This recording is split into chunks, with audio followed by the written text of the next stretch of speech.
Hi, my name is Omotiliwa Omalayo, and this is my story of self.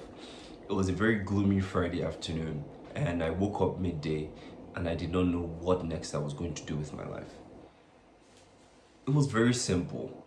I'm the kind of person that had my entire life mapped out for me.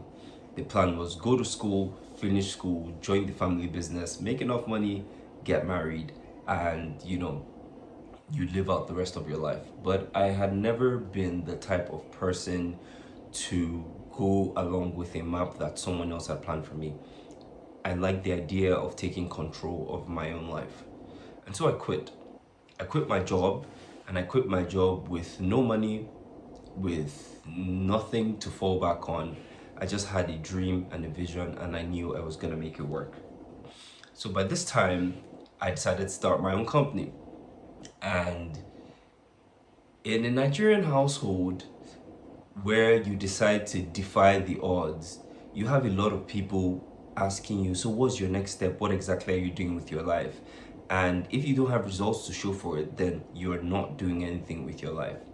At this time, I had registered my company, but that was all I had, a name. I had no clients, I had no money. And as an adult, making a drastic step to leave something you're not comfortable with, the idea is that you leave to somewhere that either pays better or has more opportunities. But I had a vision and I had a dream, and I was going to make it work regardless. And therein came the issue of how was I going to make money? What was I going to do? At this time, there was a seminar that came up, that comes up in Nigeria very often, and it was the Tech Cabal seminar. And I decided that I was going to take all the money I had left with me to go for this seminar and to see how I could network. And then I took the risk and I gathered all the money I had left with me. I went for the seminar, and then I was able to make my first client. And that evidently started my business.